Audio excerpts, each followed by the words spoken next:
Hello, good evening to all of you. आप सभी का स्वागत है। मैं हूं देवी सिंह और हमारा ये जो चैप्टर है वो चैप्टर 6 है, जिसका नाम है हमारा देश भारत। 6 की एनसीईआरटी है, यानी एनसी 6th क्लास की एनसीईआरटी है। 6th क्लास ज्योग्राफी ही है, ज्योग्राफी है, ठीक है। और नाम है हमारा भारत, हमारा भारत। क्या नाम है भाई? हमारा भारत। तो नाम है हमारा भारत, तो शुरुआत कर लेते हैं भाई, है ना? क्या है? शुरुआत कर लेते हैं। देखो, भारत जो है, जरा थोड़ा सा डिटेल में हम पढ़ेंगे, परेशान नहीं होना है, एकदम बहुत इत्मीनान से पढ़ने वाले हैं। तो भारत एक बहुत बड़े जो है भौगोलिक क्षेत्र वाला देश है, और ये उत्तर से जो उत्तर की ओर, जैसे आप यहां पर देखेंगे तो ये जो है किससे? हिमालय से घिरा हुआ है। आते हैं हम, ये आप देखो कि उत्तर साइड में जो है ये आपको हिमालय के ऊंचे शिखरों से घिरा हुआ है। पश्चिम में अरब सागर है और पूरब में बंगाल की खाड़ी है। इधर आप देखोगे तो ये बंगाल की खाड़ी है, पूरब में भाई बंगाल की खाड़ी है, और यहां पर आप पश्चिम में देखोगे तो अरब सागर है, ठीक है। नीचे आप जब नीचे की तरफ देखोगे तो ये दक्षिण में ये हिंद महासागर है, यहां पर ये आपका क्या है? हिंद महासागर है। तो आप ये कह सकते हो कि भारतीय प्रायद्वीप जो है ये तटों पर, भारतीय प्रायद्वीप के जो हिंद महासागर है वो उसके तटों पर लहराता है। अर्थात आप ऐसा कह सकते हो, अगर आपको जो है समझना है कि भाई अगर भारत की स्थिति विस्तार और जो है इसके स्थानिक संबंध को देखें तो भारत जो है 8 डिग्री 4 मिनट उत्तरी अक्षांश से लेकर के, यानी 8 डिग्री 4 मिनट उत्तरी अक्षांश से 37 डिग्री 6 मिनट उत्तरी अक्षांश, वहीं 68 डिग्री 7 मिनट पूर्वी देशांतर से 97 डिग्री 25 मिनट पूर्वी देशांतर तक फैला हुआ है। इंटरेस्टिंग बात क्या है कि अगर हम मान लो कि यहां पर हम भारत को जो है बनाने का प्रयास करें, तो सबसे पहले हम जो है पृथ्वी को बनाएंगे। क्यों? क्योंकि यहां समझना यह बहुत जरूरी है कि भाई ये आपकी क्या है? अर्थ है। जरा समझो, अब ये आपका क्या है? इक्वेटर है, 0 डिग्री क्या है? 0 डिग्री इक्वेटर है, और ये आपका 0 डिग्री देशांतर है।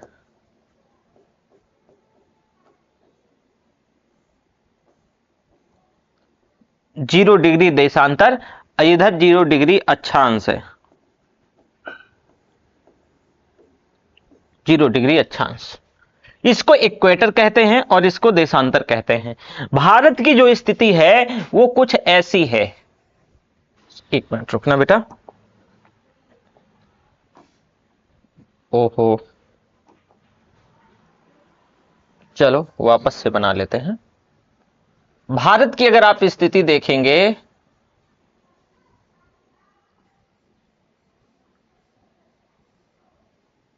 चल जरा यहां पर देखो, तो इसका जो है ये 8 डिग्री 4 मिनट उत्तरी अक्षांश से लेकर के 37 डिग्री 6 मिनट उत्तरी अक्षांश इसकी, यानी इसकी लोकेशन की बात करें तो आप ऐसे कह सकते हो, जो कि आगे आपको इसमें से बहुत डिटेल में हालांकि मेंशन भी होगा, कि देखो ये 8 डिग्री, इधर देखो 8 डिग्री, यानी 8 डिग्री 4 मिनट से 37 डिग्री 6 मिनट, 8 डिग्री 4 मिनट से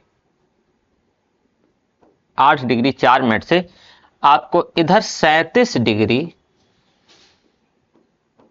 6 मिनट। चलो, ये इसका क्या है?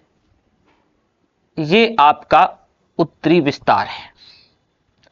अगर हम वहीं दूसरी तरफ देखें, 97 डिग्री 25 मिनट, वो सॉरी 68 डिग्री 7 मिनट से पूर्वी देशांतर, ये 97 डिग्री 25 मिनट, यानी 68 97। तो इधर देखो आप कि 68, इधर 97 25 मिनट, ठीक है। इधर जो है 68 डिग्री आप जो है 7 मिनट, 7 डिग्री, और ये पूरब है, ये पूरब है, ध्यान रखना। जैसे यहां पर उत्तर है इसी तरह ये पूरब है। ये मैं आपको यहां पर कुछ बताना चाहता हूं, इसी वजह से मैंने यहां पर मैप बनाया, अदरवाइज मैप तो ऑलरेडी आगे मिलेगा ही, आप मिलेगा। हालांकि एक बार देख लेते हैं कि शायद जो है इसका विस्तार यहां पर भी होना चाहिए, यहां पर, हाँ चलो यहां पर थोड़ा सा तो वैसे ही, हाँ चलो है ना, है। देखो जैसे यहां पर देखो ये 8 डिग्री आप देख पा रहे होंगे, जरा इसका आप जो है यहां पर देखने का प्रयास कीजिए, 8 डिग्री 4 मिनट से। हालांकि ये जो 8 डिग्री 4 मिनट ये उत्तरी अक्षांश है, ये इसका क्या है, विस्तार है। और आप यहां तक देखोगे कि इधर ये 37 डिग्री, ये देखो ये पूरा पूरा आपके स्पेस जो है, ये हम फालतू वो बना रहे थे, ये देखो। इसी तरह आप इधर देख लो तो इधर जो है ये वाली जो लाइन है आपकी, ये तो ये 68 डिग्री 7 मिनट से ये 97 डिग्री, ये देखो लिखा है 25 मिनट, ये इसका जो है ना ये पूर्वी, इधर आप कहोगे कि ये पूर्वी विस्तार है और ये उत्तरी विस्तार है। हालांकि अब जब ये तभी ये समझ पाओगे जब आपको इसका जो लोकेशन है पूरा ग्लोब में दिखाया जाए। अब ग्लोब में दिखाने से पहले मैं यहां पर वापस आता हूं। देखो ये हो गई आपकी पूरी पृथ्वी। अब याद होगा मैंने कहा था कि ये वाला जो रीजन है, पूरा ये वाला रीजन है, ये आपका कहलाएगा उत्तरी गोलार्ध।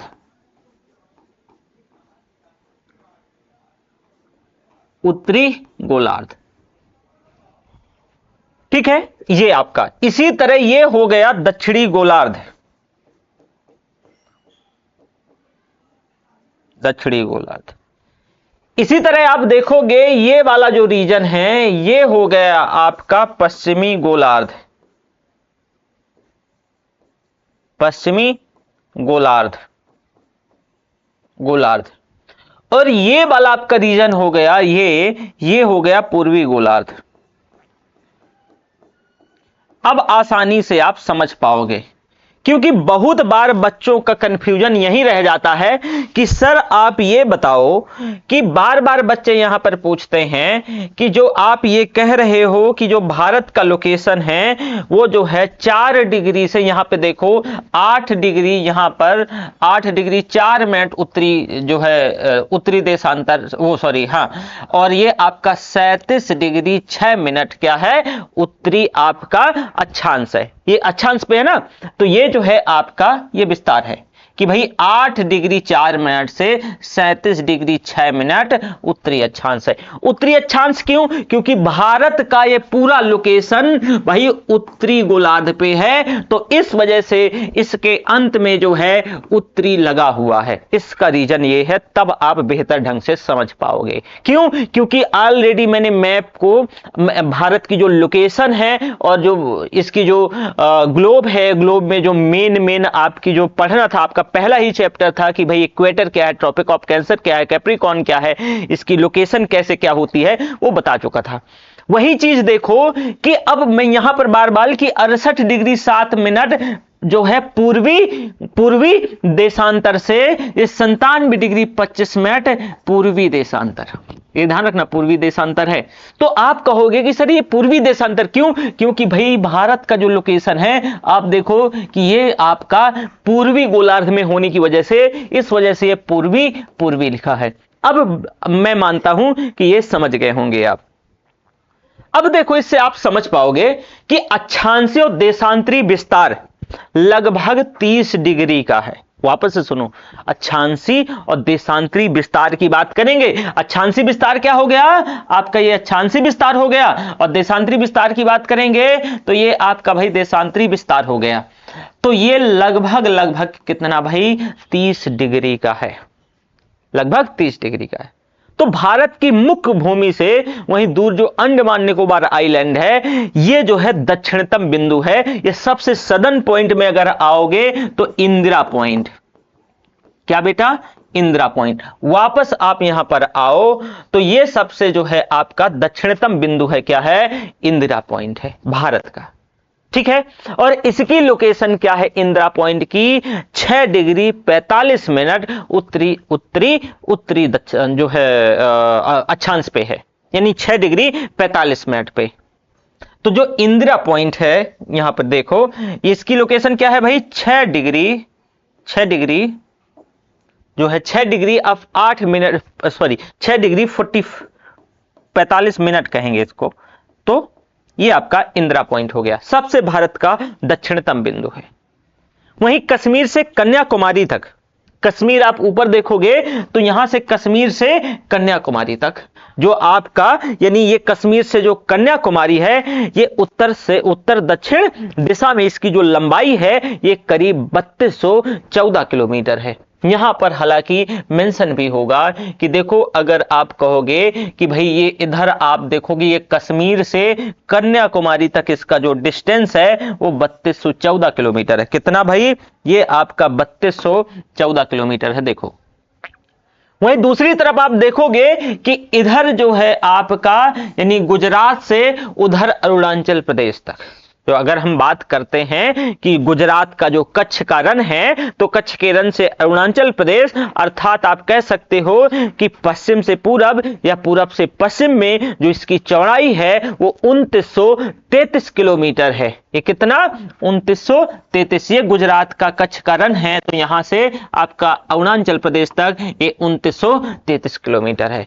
मोरल ऑफ द स्टोरी निकल के आती है कि इसकी बेटा भाई जो चौड़ाई है वो थोड़ा कम है और लंबाई ज्यादा है। या फिर आपसे ऐसा पूछा जा सकता है कि भाई जो देशांतरी विस्तार है वो अक्षांशी विस्तार की अपेक्षा कम है। देखो ना कि ये आपका जो है ये अक्षांशी विस्तार है, ये आपका अक्षांशी विस्तार है, ये आपका देशांतरी विस्तार है। तो वही कहा जा रहा है कि भाई जो आपका अक्षांशी विस्तार है वो देशांतरी विस्तार से क्या है, बताओ जल्दी से। मैं ऑलरेडी इसको बताया, ये समझ गए होंगे। क्यों, क्योंकि देखो आपका ये क्या है, अक्षांश रेखा है, ठीक है। और वही चीज मैं आपको बता रहा था कि भाई अक्षांशी की का मतलब क्या है कि अक्षांश की जो भारत की लोकेशन है वो 8 डिग्री 4 मिनट उत्तरी अक्षांश से 37 डिग्री 6 मिनट उत्तरी अक्षांश है। वहीं अगर हम बात करते हैं और ये उत्तर पे है, तो वही इसका जो है मोरल ऑफ द स्टोरी है कि अगर भारत की आप चौड़ाई की बात करोगे तो चौड़ाई 2933 किलोमीटर है, लंबाई 3200 क्या है, 14 किलोमीटर है। तो ये जो अक्षांशी विस्तार है ये आपके देशांतरी विस्तार से क्या है, ज्यादा है। ये भाई आपका देशांतरी विस्तार हो गया और ये आपका अक्षांशी विस्तार हो गया। तो इसी वजह से ये कॉन्सेप्ट निकल के आया जो मैंने आपको बताया। अब भारत का जो अक्षांशी विस्तार जो विषुवत रेखा से उत्तरी ध्रुव की कोणात्मक दूरी का 1/3 या इसका देशांतरी विस्तार विषुवत रेखा के 12वें भाग के बराबर है। कितना, 12वें भाग के बराबर है। अब भारत का कुल क्षेत्रफल भाई 32,87,263 किलोमीटर स्क्वायर किलोमीटर है, वर्ग किलोमीटर है, जो कि दुनिया के कुल क्षेत्रफल का करीब 2.42% है। यानी आप कह सकते हो कि भारत का जो क्षेत्रफल है, यहां पर आप देखें जो भारत का क्षेत्रफल है, एक मिनट, जो भारत का क्षेत्रफल इस पर लिख रहा है, अच्छा फिर लिखना चाहिए था, हाँ, जो भारत का क्षेत्रफल है तो आप देखिए कि भारत का क्षेत्रफल कितना, 32 लाख जो है 87,263 स्क्वायर किलोमीटर है, जो कि दुनिया के कुल क्षेत्रफल का 2 दशमलव, क्या हो गया, चल नहीं रहा है, चलना चाहिए था, है ना, एक मिनट रुकना बेटा,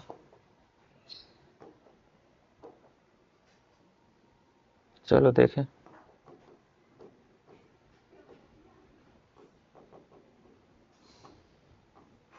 एक मिनट रुकेगा, थोड़ा सा जो है इसमें कोई समस्या आ रही है लगता है।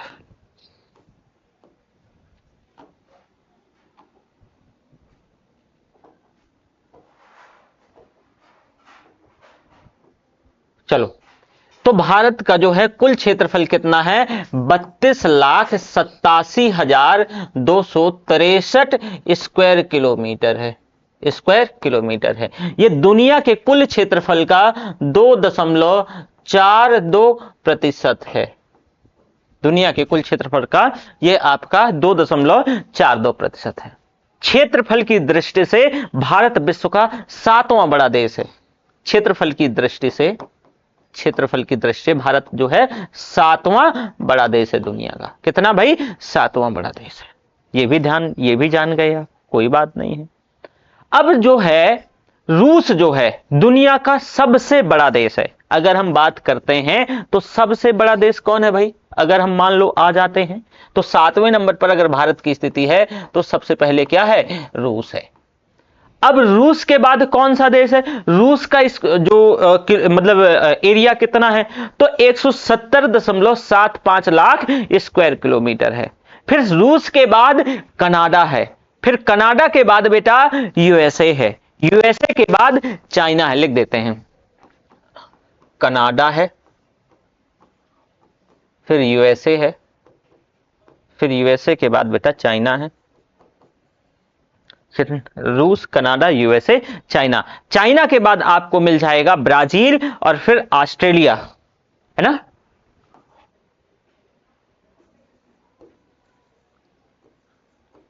ब्राजील और ऑस्ट्रेलिया, ऑस्ट्रेलिया, ऑस्ट्रेलिया। तो ये 6 हो गए ना। फिर 7वें नंबर पर हमारा भारत का आ जाता है। भारत, ये हमारी जो है भारत 7वें नंबर पर है। देखो, पहले नंबर पर आपका रूस है, दूसरे नंबर पर कनाडा है, तीसरे नंबर पर यूएसए है, चौथे नंबर पर चाइना है, 5वें नंबर पर आपका ब्राजील है, छठे नंबर पर ऑस्ट्रेलिया है और आपका भारत, प्यारा भारत जो है 7वें नंबर पर है। तो भारत की स्थिति कितना भाई? 7वें नंबर पर है। अब 82 डिग्री 30 मिनट पूर्वी यमोत्तर को भारत का स्टैंडर्ड टाइम माना जाता है। तो अब क्वेश्चन आता है कि आखिर क्यों भारत का जो स्टैंडर्ड टाइम है वो आपका 82 डिग्री 30 मिनट। ये देखो जरा, ये देख पा रहे हो? चलो इसको कलर करें जरा। देखो कि ये आपका 82 degree 30 minute, please notice this point. 82 degree 30 minute, क्या 82 डिग्री 30 मिनट, ये आपका 82 डिग्री 30 मिनट भारत का स्टैंडर्ड यानी मानक समय है। अब क्वेश्चन आता है, आपको क्वेश्चन पूछना चाहिए कि सर ये बताइए कि यही इसका जो 82 डिग्री 30 मिनट है ये मानक यमोत्तर क्यों है? आखिर भारत इसी को स्टैंडर्ड टाइम क्यों मानता है? इस लाइन के आधार पर स्टैंडर्ड टाइम क्यों मानता है? यहां पर एक क्वेश्चन बनता है। अब जरा ध्यान से सुनो, एक बहुत सिंपल सा लॉजिक है। अगर मान लो यहां देखो कि भारत का जो है जो फैलाव है, जो अगर आप कह सकते हो कि जो ये देशांतरीय जो विस्तार है, तो देशांतरीय विस्तार 68 डिग्री 7 मिनट से लेकर के ये 97 डिग्री 25 मिनट है। अब अगर इसका मिडिल एरिया निकालोगे, मिड, तो मिड बेटा आपका वही 82 यानी जो है 82 डिग्री 30 मिनट के आसपास आएगा। और यही वजह है कि इसका स्टैंडर्ड टाइम भारत के बीच से जो गुजरने वाली यमोत्तर है वो माना गया है। अब कहोगे कि सर इसके अलावा हम जो है यहां से कोई यमोत्तर गुजर रही थी या यहां से कोई यमोत्तर गुजर रही थी, इसको क्यों नहीं माने हैं? बेटा जरा समझने का प्रयास करो थोड़ा सा।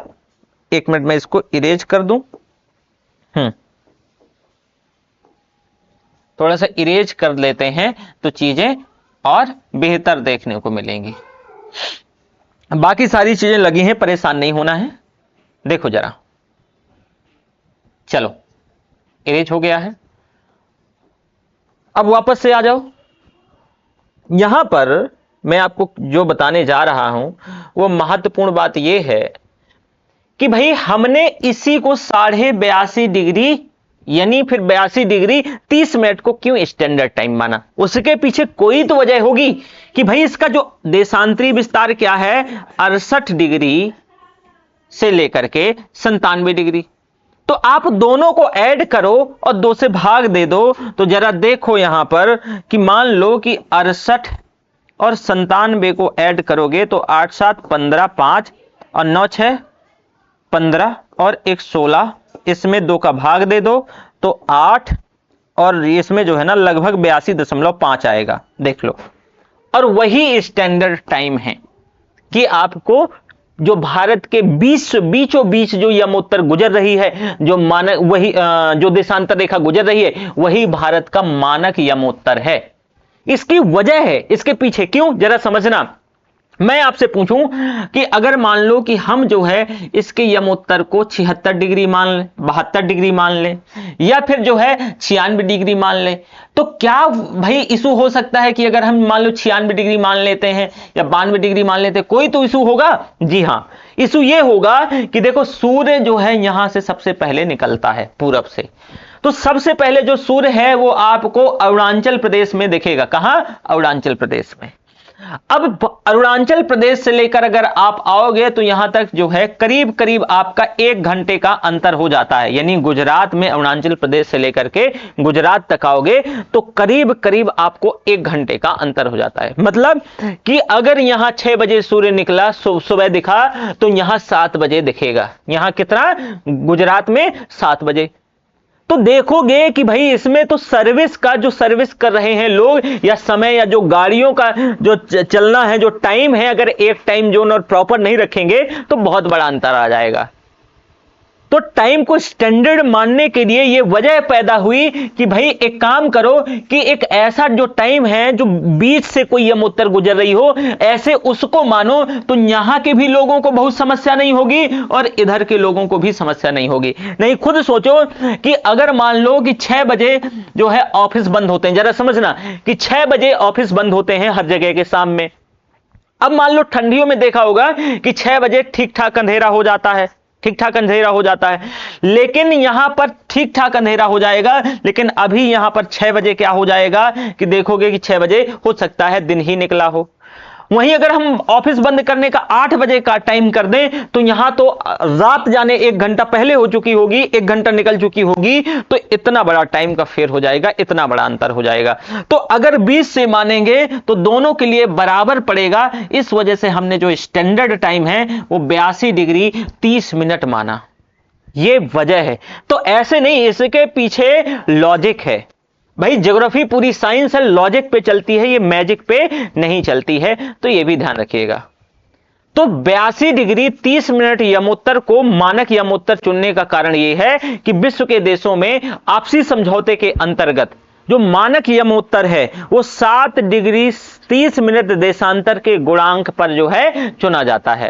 अब तक कि 7 डिग्री 30 मिनट देशांतर की दूरी पर स्थानों के बीच करीब करीब बेटा आधे घंटे का 30 मिनट का अंतर होता है।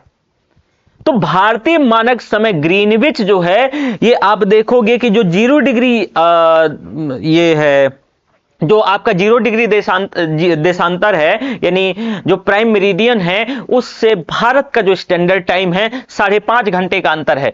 अब वापस से हम इस पे आते हैं, तो आप देखो कि ये आपका मान लो कि ये वाला जो लाइन है ये 82 डिग्री 30 मिनट है, 82 डिग्री 30 मिनट है। जरा समझना, ये 82 डिग्री 30 मिनट है। तो यहां पर अगर ये प्राइम मेरिडियम है तो यहां से यहां तक देखोगे, अगर ये 0 डिग्री, तो आप देखोगे तो 5 घंटे 30 मिनट का अंतर निकल के आएगा। क्यों? क्योंकि मैंने आपको बताया कि 7 डिग्री 30 मिनट में पूरे 30 मिनट का अंतर निकल के आता है। यही वजह है कि यहां पर आप देखोगे कि भारत का और ब्रिटेन का जो 0 डिग्री प्राइम मेरिडियम है 5.5 घंटे का अंतर है। अब मानक समय के कारण ही भारत के सभी स्थानों की घड़ियां जो है एक समय दर्शाते हैं, स्टैंडर्ड टाइम की वजह से। आप कहीं भी देखोगे तो भारत का, जो आप नागालैंड में हो या अरुणाचल में हो या फिर आप इधर गुजरात में हो या यूपी में हो, तो आप देखोगे जो मानक समय के कारण ही भारत के सभी स्थानों की जो घड़ियां हैं वो एक ही टाइम बताएंगी। जबकि पूर्वी राज्यों के सूर्योदय और कच्छ के सूर्योदय के अगर आप देखोगे तो करीब करीब 2 घंटे का अंतर निकल के आ जाता है, करीब करीब 2 घंटे के आसपास का अंतर निकल, मैंने 1 घंटा शायद बताया था ना, करीब 2 घंटे, ध्यान रखिएगा 2 घंटे के आसपास का अंतर है। कैसे निकाल लो ना, सिंपल सा है कि आप देखोगे कि यहां पर हमने क्या बताया था, 68 डिग्री 97 मिनट। तो आप 97 में 68 ही घटा दो, 68, तो इधर 17 हो जाएगा। तो 17 में जो है कितना 8 गया, तो कितना 9 10 11 12 13 14 15 16 17, इधर हो गया 9 और इधर जो है आपका 29। क्यों 8 बचा, तो करीब जो है 29 डिग्री के आसपास। अब अगर तुम्हें निकालना ही है तो मैंने बताया कि यहां पर जो है 7 डिग्री पे एक जो है करीब, हाँ 7 डिग्री पे आपको आधे घंटे का अंतर या 15 डिग्री पे 1 घंटे का अंतराल होता है, तो लगभग 2 घंटे का अंतर हो जाएगा। आप सोचो 2 घंटे का, कि पता मैंने धोखे से 1 घंटा बोल दिया था कि अगर आपको पूर्वी, यहां पर आप देखोगे ये अरुणाचल प्रदेश में, कि अगर मान लो शाम का 6 बज रहा होगा और शाम के 6 बजे ऑफिस बंद होता है और वहां अंधेरा हो जाता है, तो आप यही देखोगे कि यहां 2 घंटे बाद अंधेरा होगा, 2 घंटे बाद अंधेरा होगा। या फिर अगर मान लो यहां पे 6 बजे अंधेरे में बंद किया जाता है ऑफिस, तो शाम में 6 बजे यहां अंधेरा होगा, तो अरुणाचल प्रदेश में ठीक ठाक क्या हो जाएगी भाई, ठीक ठाक रात हो जाएगी। भारत से रूस 5.5 गुना और कनाडा, चीन और संयुक्त राज्य अमेरिका लगभग 3 गुना बड़े हैं, लगभग 3 गुना बड़े हैं। तो यह भी थोड़ा सा ध्यान रखने का प्रयास कीजिएगा, ठीक है। एक चीज और मैं जैसे कि वापस से थोड़ा सा मैं आपको जितना बताया रिवाइज करवा दूं कि देखो भारत एक बहुत बड़े भौगोलिक क्षेत्र से घिरा हुआ है, भारत का एक बहुत बड़ा भौगोलिक क्षेत्र है। ये उत्तर में हिमालय के जो है ऊंचे शिखरों से घिरा है, वो आप उत्तर में देखोगे, पूरब में तो उत्तर में तो हिमालय है, वहीं आप पश्चिम में अरब सागर है, और पूर्व में जो है बे ऑफ बंगाल है, बंगाल की खाड़ी है। आप दक्षिण में नीचे देखोगे तो हिंद महासागर है। तो भारतीय प्रायद्वीप जो है ये प्रायद्वीप बनता है। भारत का जो क्षेत्रफल है वो करीब 32.8 लाख वर्ग किलोमीटर है। अब उत्तर में कश्मीर से लेकर के दक्षिण में कन्याकुमारी तक इसका विस्तार जो है 3200 किलोमीटर है। वहीं पूरब में अरुणाचल से लेकर के पश्चिम में कच्छ के रण तक इसका विस्तार 2900 किलोमीटर है। ये ऊंचे ऊंचे जो पर्वत हैं, भारतीय मरुस्थल, उत्तरी मैदान और साथ में जो है आसमान और जो है पठारी सतह, तटीय भाग और जो है स्थल रूप, बहुत सारी डाइवर्सिटी देखने को मिलती है। यहाँ जलवायु, वनस्पति, जीवों के साथ साथ जो है कई प्रकार के कल्चरल डिफरेंसेस भी हैं, भाषा और संस्कृति में भी भिन्नता है, और इस भिन्नता की वजह से जो है हम पाते हैं कि भारत बहुत ज्यादा डाइवर्सिटी है और यही बहुत डाइवर्सिफुल देश है। और फिर भी हम जो है इतनी डाइवर्सिटी के बाद भी हम एक हैं, हमें एकता है, यूनिटी है, जो कि हमारी परंपराओं में दिखती है, और यही वजह है कि हम एक राष्ट्र में बने हैं। हालांकि भारत अभी भी राष्ट्र बनने की प्रक्रिया है, हम राष्ट्र नहीं हैं, हम एक देश जरूर है पर हम राष्ट्र नहीं हैं। अब आप कहोगे कि सर ऐसे कैसे आप कह रहे हो कि हम राष्ट्र नहीं हैं, हम एक देश हैं। उसके पीछे वजह है, हालांकि चलो बता देता हूं मैं। देखो यहां पे जरा आओ, मैंने कहा कि भारत एक क्या है, भारत एक देश है, भारत एक देश है, एक देश है, बल्कि राष्ट्र नहीं है, बल्कि राष्ट्र नहीं है। अब कहोगे कि सर राष्ट्र और देश में क्या अंतर होता है? जरा देखो कि राष्ट्र और देश में क्या अंतर होता है। किसी भी, अगर कोई भी देश तब कहलाता है, राष्ट्र तब कहलाता है, जरा समझो। देश होने के लिए जरूरी जो एलिमेंट हैं, सबसे पहले कि संप्रभुता होनी चाहिए, संप्रभुता होनी चाहिए। फिर जो है सरकार होनी चाहिए, जनसंख्या होनी चाहिए, जनसंख्या होनी चाहिए, और क्या होनी चाहिए? भूगोल होना चाहिए, रेटिफाइड भूगोल होना चाहिए। तो ये किसी भी देश के लिए ये चारों जो जरूरी एलिमेंट हैं अगर होते हैं तो वह जो है उसको हम देश कहेंगे। क्या है? उसको हम देश कहेंगे। लेकिन राष्ट्र हम किसी देश को तब कहते हैं कि उसके जो 5 जरूरी एलिमेंट होते हैं, जैसे कि सबसे जरूरी बात कि सबसे पहले मान लो कि सरकार हो, फिर क्या हो? जनसंख्या हो, जनसंख्या हो, जनसंख्या के साथ साथ क्या हो कि भूगोल हो। भूगोल मतलब आपकी रेटिफाइड क्या है? भूगोल हो। भूगोल के साथ साथ आप देखोगे कि संप्रभुता हो, संप्रभुता हो। तो आप कहोगे कि तो ये तो सारी चीज है, तो इसमें एक्स्ट्रा और क्या होनी चाहिए, इसमें एक्स्ट्रा एकता होनी चाहिए, एकता। और ये एकता जो है मनोवैज्ञानिक कॉन्सेप्ट है, मनोवैज्ञानिक साइकोलॉजिकल कॉन्सेप्ट है, मनोवैज्ञानिक कॉन्सेप्ट है। तो आप कहोगे कि सर क्या एकता नहीं है भारत में अभी? देखो, आप देखोगे कि हमारा इतना बड़ा विस्तार है और उस विस्तार के साथ साथ हमारा जो कल्चर डाइवर्सिटी बहुत ज्यादा है, लिंग्विस्टिक डाइवर्सिटी बहुत ज्यादा है। कहते हैं भारत में कि कोस कोस में पानी बदले और 3 कोस में बानी, कोस कोस में पानी बदले और 3 कोस में बानी। मतलब कोस का मतलब होता है जो है 3 किलोमीटर, तो 1 कोस में पानी बदल जाता है और 3 कोस में बानी मतलब भाषा बदल जाती है। आप सोचो कि कितना लिंग्विस्टिक जो है, मल्टी लिंग्विस्टिक कंट्री है। तो कोई जो है भारत में भाषा के आधार पर देश के विभाजन की मांग करता है। याद होगा पहले ही सबसे पहला देश का अगर आप बात करेंगे तो भाषा के आधार पर ही, हालांकि उसमें एकमात्र वजह भाषा नहीं थी, लेकिन एक आधार था कि आंध्र प्रदेश का जो गठन होता है वो भाषा के आधार पर होता है।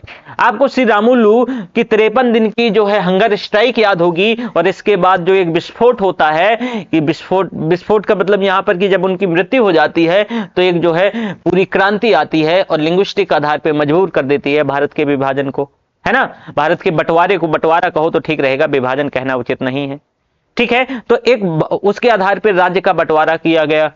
तो अब यूनिटी आप देखोगे ना, अब अगर यूनिटी ही आप बात कर रहे हो, भारत यूनाइट कब होता है, जब जो है पाकिस्तान के साथ हमारा मैच चल रहा होता है, पाकिस्तान के साथ मैच चल रहा होता है, तब भारत मुझे लगता है कि कुछ समय के लिए यूनाइट होता होगा मनोवैज्ञानिक तरीके से। नहीं यार, नॉर्थ ईस्ट वालों को देखोगे, उनकी अपनी अलग भाषा, उनका अलग खान पीन है और उसके हिसाब से उनकी मान्यताएं और मांग अलग हैं। आप साउथ में चले जाओ, अभी आपको एक मैं बहुत बर्निंग इशूज बता दूं कि, और ये इतना खतरनाक है, कहते हैं कि जो ये लगातार ये ऐसी जो मतलब जो बर्निंग इशूज है, जैसे महाराष्ट्र में हुआ कि महाराष्ट्र में एक पार्टी के नेताजी गए और मॉल पे, डी मार्ट पे गए और उन्होंने कहा कि तुम महाराष्ट्र में हो तो तुमको मराठी बोलना आना चाहिए। और उस बात का समर्थन बहुत लोगों ने किया, हर एक पार्टी के नेताओं ने किया। तो आप मुझे बताओ कि आप काम के सिलसिले में महाराष्ट्र जा रहे हो तो पहले तो मराठी सीखो, इसके बाद आपको काम मिलेगा, नहीं आपको पब्लिकली बेइज्जत किया जाएगा। तो आप बताओ कि यूनाइट हो, आपकी एकता है या नहीं है? आप इसका मुझे जवाब दे दीजिएगा बखूबी जो है। आप दूसरा मैं आपको बता दूं, आप जो है दिल्ली चले जाइए और दिल्ली में जो नॉर्थ ईस्ट की लड़कियां हैं उनको पर्टिकुलर एक अलग नाम से जो है पुकारते हैं। और अगर आप वहां के लोगों से भी, वहां इंटरेस्टिंग बात और बताएं, अगर आप नागालैंड जाइएगा, अरुणाचल प्रदेश जाइएगा तो कहते हैं भारत से आए हो। मतलब इसका क्या है कि वह अपने आप को भारतीय नहीं समझते हैं, इसका मतलब है एलियन समझते हैं। यहां एलियन समाजशास्त्र की भाषा है। एलियन का मतलब यह नहीं कि दूसरे गोले से आए हो, विदेश से, तो एलियन कहते हैं। एलियन भारतीयों को कि एलियन चिढ़ाते हैं, ये बात मतलब भारतीयों को कह रहे हैं कि इधर से आप जाओगे उत्तर भारत से, खासकर यूपी बिहार और मध्य प्रदेश से, तो कहेंगे एलियन। तो क्या राष्ट्र है? हम राष्ट्र बनने की प्रक्रिया में हैं, हम राष्ट्र नहीं हैं। और यही वजह है, मैंने आपको यही बता रहा था। और ये बहुत लोगों को हर्ट कर सकता है लेकिन रियलिटी है। यूपीएससी में जब आप जो है बहुत डीप इंटरनल सिक्योरिटी पढ़ते हैं तो ये टर्म बताया जाता है आपको राष्ट्र और देश का, कि कोई जो है राष्ट्र बनने के लिए किसी भी हालात में कौन कौन से कंपोनेंट की जरूरत होती है, या राज्य देश बनने के लिए किस किस चीज की जरूरत होती है। तो वही चीज मैंने आपको बता दी है। तो वर्ष 2011 से अब तक भारत की आबादी अगर आप देखोगे, हालांकि कोविड के चलते इसको अभी तक जो है काउंट नहीं किया गया, लेकिन कहा जाता है कि अब जो है हम दुनिया में नंबर 1 पर हैं, 150 करोड़ हो गए हैं। हमारी आबादी कितनी? 150 CR है। कितना गर्व की बात है ये, है ना। हमारी आबादी 150 CR है, 150 CR है, ठीक है। भारत की थोड़ी सी स्थिति पे हम बात कर लेते हैं।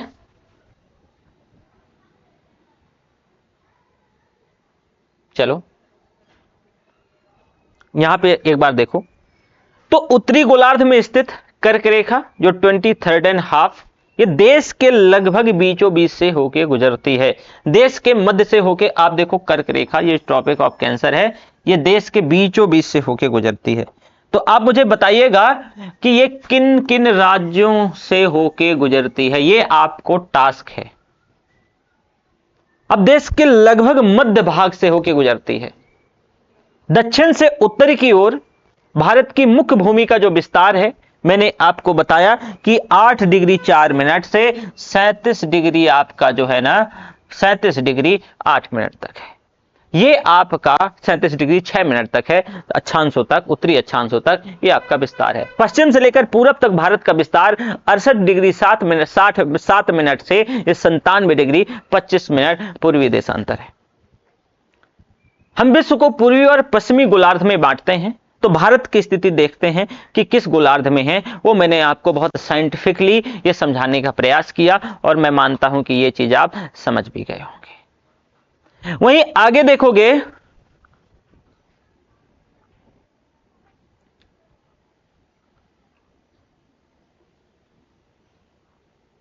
देखो यहां पर भी ये सारी चीजें मेंशन है ना।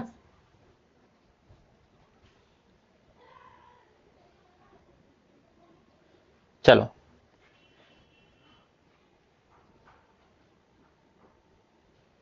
यहां पर भी थोड़ा सा इसे अभी बताएंगे इसके बारे में, पहले हम चलते हैं।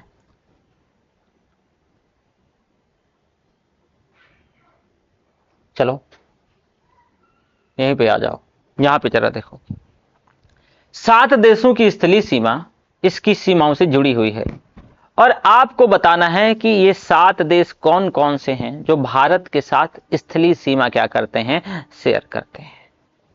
वहीं साथ में आपको यह भी बताना है कि कौन से देश हैं जिनके साथ जो है समुद्री सीमा भारत साझा करता है। दक्षिण में जो समुद्र में स्थित जो 2 द्वीप हैं, श्रीलंका और मालदीव, ये भी हमारे पड़ोसी हैं। जो पाक जल डमरू मध्य है या जल संधि है, भारत को श्रीलंका से क्या करती है, अलग करती है। भारत एक बहुत विशालतम देश है और ये 29 स्टेट और जो है 7 केंद्र शासित जो प्रदेश है उन पे विभाजित है। भौतिक विभाजन की अगर हम बात करें, जो सबसे महत्वपूर्ण है, यहां पर हम थोड़ा सा डिस्कशन करेंगे। देखो इसमें जैसे कि मैंने आपसे कहा कि भारत से जो रूस है वो 5.5 गुना, कनाडा, चीन और यूएसए लगभग आपका ये 3 गुना। वहीं इसके विपरीत भारत पाकिस्तान से 4 गुना, फ्रांस से 6 गुना, जर्मनी से 9 गुना और बांग्लादेश से 23 गुना बड़ा है। तो आप ये कह सकते हो कि भारत का आकार ना तो बहुत बड़ा है और ना ही बहुत छोटा है। हम पाकिस्तान से 4 गुना बड़े हैं, फ्रांस से 6 गुना बड़े हैं, जर्मनी से 9 गुना बड़े हैं, बांग्लादेश से 23 गुना बड़े हैं। तो भारत ना ही बहुत बड़ा है, विशाल का है रसिया की तरह, और ना ही बहुत छोटा है, बहुत बड़ा है। कर्क रेखा भारत के ठीक बीचों बीच से होकर गुजरती है। इसको लगभग 2 बराबर भागों में बांटती है, परंतु दक्षिणी भाग की अपेक्षा उत्तरी भाग ज्यादा चौड़ा है। दक्षिणी भाग की अपेक्षा जो उत्तरी भाग है वो अधिक चौड़ा है और इस रेखा के दक्षिण की अपेक्षा उत्तर में भारत का 2 गुना क्षेत्रफल है। वहीं 22 डिग्री उत्तरी अक्षांश के दक्षिण में भारतीय महाद्वीप धीरे धीरे सकरा होता जाता है और हिंद महासागर को 2 भागों में बांटता है। इन्हें पश्चिम में आप कहोगे अरब सागर और पूरब में बे ऑफ बंगाल की खाड़ी है, और वही हिंद महासागर का ही बंटवारे के बाद हम इसको कह देते हैं कि आप पूरब में बे ऑफ बंगाल और पश्चिम में आपको जो है अरब की खाड़ी है। साथ ही साथ बात करें कि इन समुद्रों में अफ्रीका, दक्षिण पश्चिम एशिया, दक्षिण पूर्व एशिया से भारत के व्यापारिक और सांस्कृतिक संबंधों को सुदृढ़ करने में भी हिंद महासागर बहुत महत्वपूर्ण भूमिका निभाई। भारत के उत्तर में हिमालय पर्वत हजारों किलोमीटर तक उसकी लंबी जो है अविच्छिन्न श्रृंखला की भांति खड़ा है और यह उस पर्वत तंत्र का अंग है जो एशिया के हृदय स्थल में संसार की छत अर्थात पामीर से चारों ओर विकीर्ण होती है। हिमालय पर्वत की ऊंची और जो है अपारगम श्रृंखलाओं ने भारत का संपर्क ट्रांस हिमालय क्षेत्र में नहीं होने दिया और मध्य एशिया से भारत में प्रवेश के कुछ मार्ग जो दर्रों से ही संभव हो सका। इसके साथ साथ अगर हम बात करें तो भारत की स्थिति को लेकर के जो क्वेश्चन बनते थे वो पूछ लिया। एक क्वेश्चन ये आपसे पूछा जा सकता है कि आप बताओ कि जो अंतर्राष्ट्रीय सीमा है, भारत की सबसे लंबी अंतर्राष्ट्रीय सीमा किसके साथ है और सबसे छोटी अंतर्राष्ट्रीय सीमा किसके साथ है। तो अगर आप बात करोगे तो भारत की जो सबसे लंबी अंतर्राष्ट्रीय सीमा है, यहां पे नहीं है, चलो यहीं पे समझ लो कि जो भारत की सबसे लंबी अंतर्राष्ट्रीय सीमा है वो बांग्लादेश के साथ है। करीब करीब ये आपका 4096 किलोमीटर है। कुल सीमा का करीब 26% जो टोटल बाउंड्री शेयर्ड है, तो 25% आप मोटा मोटा लेके रखो। बांग्लादेश के साथ हमारी सीमा सबसे लंबी है। फिर बांग्लादेश के बाद चीन का नंबर आता है। चीन के साथ हमारी करीब 3917 किलोमीटर बाउंड्री शेयर्ड है, यह भी लगभग 25% के आसपास, लेकिन सेकंड नंबर पर है। फिर आता है पाकिस्तान। पाकिस्तान के साथ हमारी 3300 किलोमीटर की सीमा शेयर्ड है। फिर आता है नेपाल। नेपाल के साथ 1752 किलोमीटर की सीमा शेयर्ड है। म्यांमार 1458 किलोमीटर की सीमा शेयर्ड है। और भूटान के साथ हमारी 587 किलोमीटर की सीमा शेयर्ड है। वहीं अफगानिस्तान सबसे कम सीमा शेयर करता है, हमारे साथ 80 किलोमीटर की सीमा शेयर है। टोटल बाउंड्री की अगर बात करें तो 15,200 किलोमीटर की बाउंड्री जो है विदेशों के साथ जो है भारत की शेयर है। तो यह भी थोड़ा सा ध्यान रखने वाली बात है, इसको आप ध्यान रख सकते हैं। वहीं भारत और पाकिस्तान की सीमा के बारे में थोड़ा सा बता दूं, बाकी पढ़ने को इसमें बहुत सारी कुछ चीजें हैं। तो भारत की पाकिस्तान के साथ सीमा का ज्यादातर भाग मानवकृत और अनिश्चित है, जिन कारणों से दोनों देशों के बीच एक जो है टेंस की स्थिति, तनावपूर्ण स्थिति, राजनीतिक संबंध बने रहते हैं, तनावपूर्ण। भारत के जम्मू कश्मीर, पंजाब, राजस्थान, गुजरात जो भारत पाक सीमा को छूते हैं और 1947 में भारत के विभाजन के समय इस सीमा को सर रेडक्लिफ ने निर्धारित किया था और यही वजह है कि इसको रेडक्लिफ सीमा के नाम से जाना जाता है। यह सीमा गुजरात में कच्छ के रण से शुरू होकर के राजस्थान में मरुभूमि, पंजाब की उपजाऊ धरती और जम्मू कश्मीर के गगनचुंबी जो पर्वतों में से गुजरती है और सुदूर उत्तर में जो है काराकोरम पर्वत तक क्या है पहुंचती है, काराकोरम पर्वत तक पहुंचती है। तो भारत की अगर बाउंड्री की बात करें तो बाउंड्री मैंने बताया कि भाई 7 देशों के साथ हम जो है स्थलीय सीमा शेयर करते हैं। वहीं जलीय सीमा की वाटर जो है फ्रंटियर्स की बात करें तो भारत की मुख्य भूमि की करीब 6100 किलोमीटर लंबी तटरेखा है और यदि बे ऑफ बंगाल की जो बंगाल की खाड़ी के अंडमान और निकोबार द्वीप समूह और साथ में अगर हम अरब की बात कर लेते हैं तो आप ये कह सकते हो कि अरब सागर के लक्षद्वीपों की जो तट से भी अगर जोड़ लें तो भारतीय तट रेखा की लंबाई करीब 7515 किलोमीटर है। हिमालय पर्वत के बाद हिंद महासागर ही ऐसा भौगोलिक तत्व है जो भारत के भाग्य का निर्माण करता है। सभ्यता के आरंभ से लेकर के आज तक भारत ने अपने पड़ोसी देशों के साथ हिंद महासागर के माध्यम से संबंध बनाए। आधुनिक युग के तकनीकी विकास ने समुद्री युद्ध को प्रोत्साहित किया और स्थलीय सीमाओं की भांति हमारी जलीय सीमाओं के लिए भी खतरा पैदा हो गया और इसके लिए सुरक्षात्मक उपाय करना जरूरी हो गया। सुरक्षात्मक उपाय करना जरूरी हो गया। भारत श्रीलंका सीमा, भारत और श्रीलंका के बीच पाक जलडमरू मध्य द्वारा बनाई जाती है, और तमिलनाडु का धनुषकोटी श्रीलंका के जो है तलाई मनार से केवल 32 किलोमीटर दूर है, और इन दोनों स्थानों को छोटे छोटे टापुओं से जो एडम ब्रिज है उसके द्वारा मिलाया गया है। तो आप ये कह सकते हो कि भारत की जो है जो जलीय सीमा है वो कुछ ऐसी है। इसके साथ साथ अगर हम बात करें हमारे पड़ोसी जो देश हैं,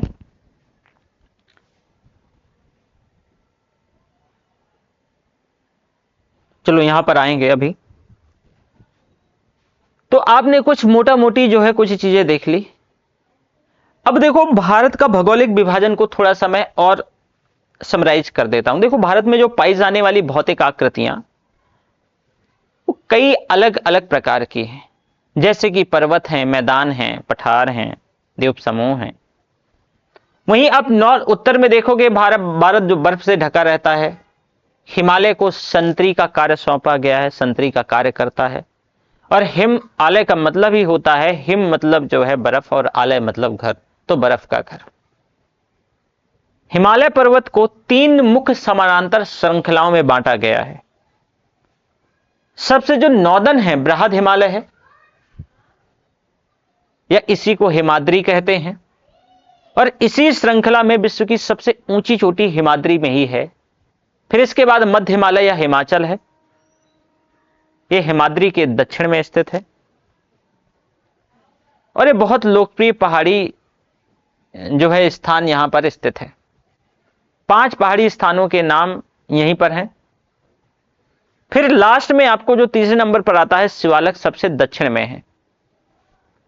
तो हिमालय के दक्षिण में भारत का उत्तरी मैदान है जब आप हिमालय के नीचे आओगे,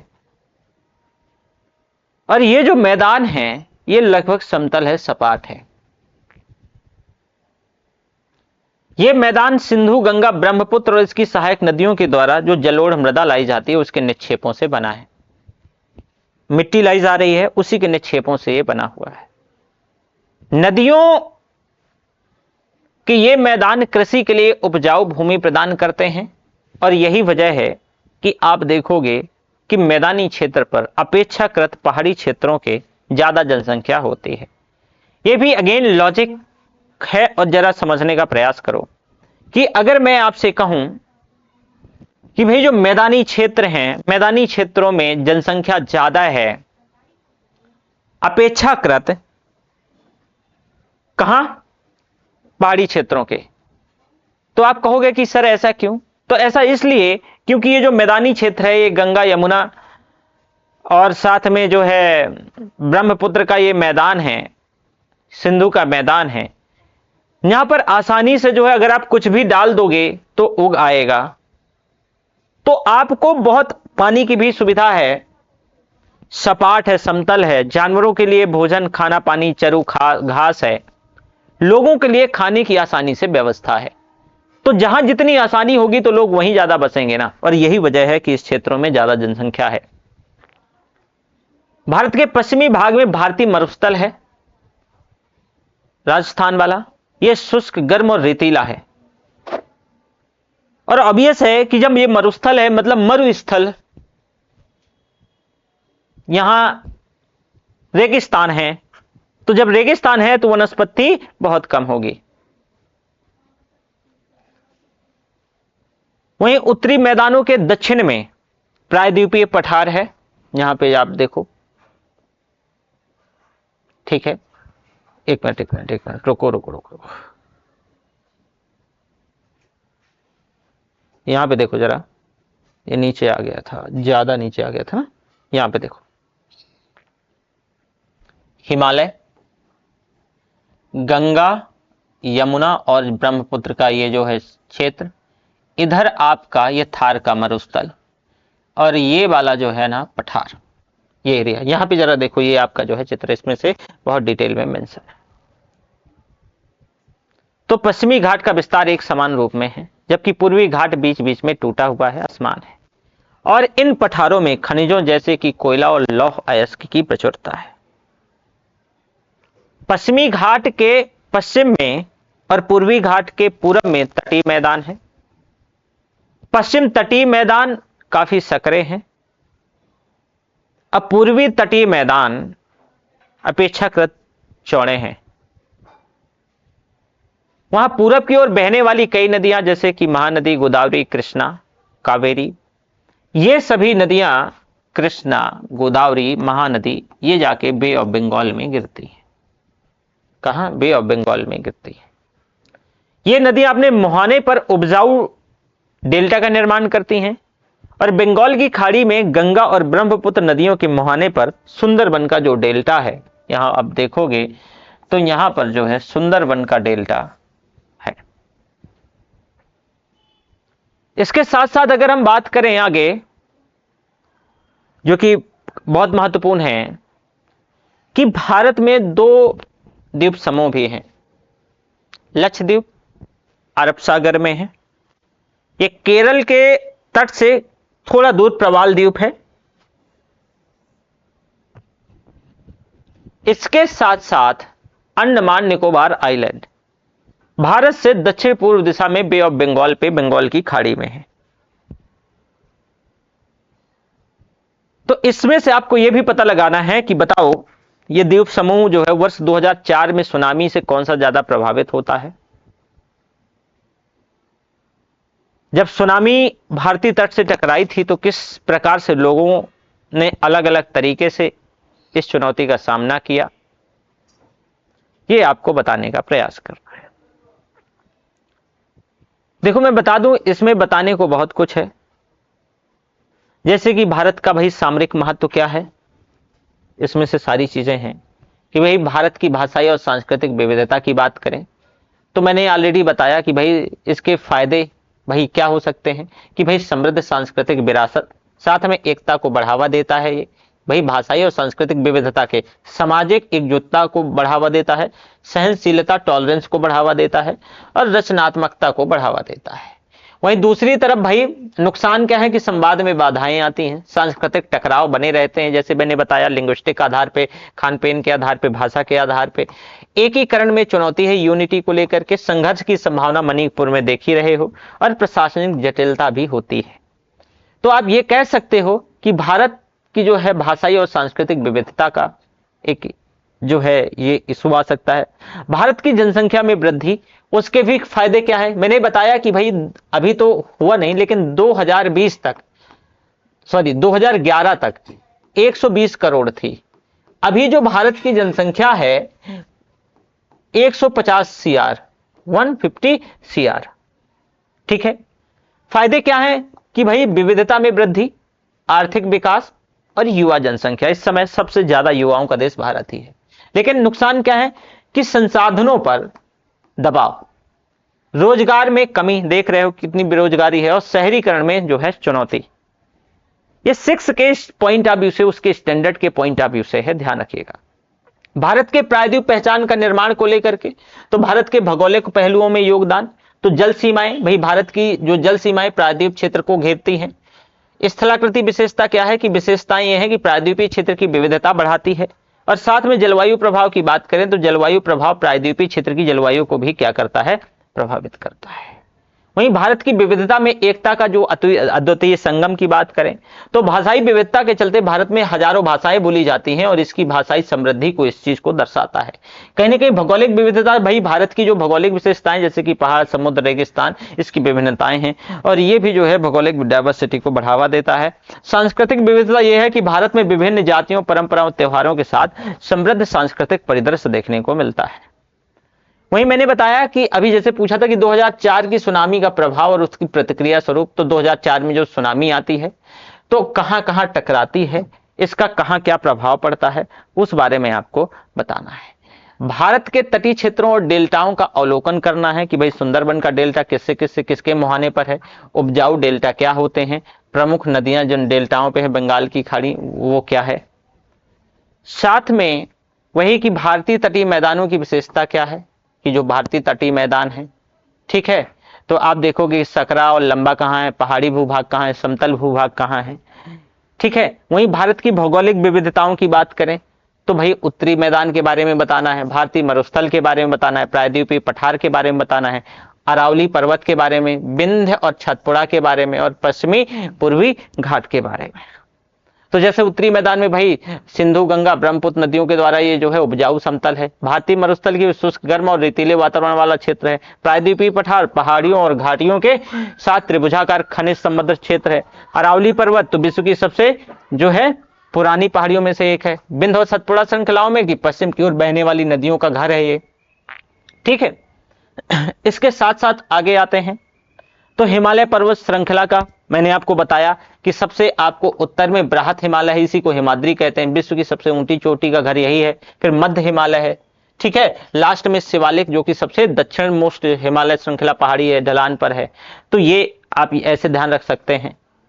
इसके साथ साथ जो है भारत का प्रशासनिक ढांचा, तो भाई जो है 8 इसमें से राज्य हैं, 8 केंद्र शासित प्रदेश हैं, और प्रशासनिक ढांचा तो जान ही रहे हो। भारत के समुद्री पड़ोसियों की पहचान करना है तो एक श्रीलंका है, मालदीव है। भारत में भाई दक्षिण में स्थित समुद्री सीमा साझा करता है, और भारत के दक्षिण पश्चिम में जो है समुद्री सीमा मालदीव साझा करता है। इसके साथ साथ भारत के रणनीतिक और सांस्कृतिक पड़ोसी की बात करें तो भाई जो है पाकिस्तान है, जो कि भारत के पश्चिम में स्थित देश, पश्चिमी सीमा महत्वपूर्ण जो है भू राजनीतिक प्रभाव रखता है।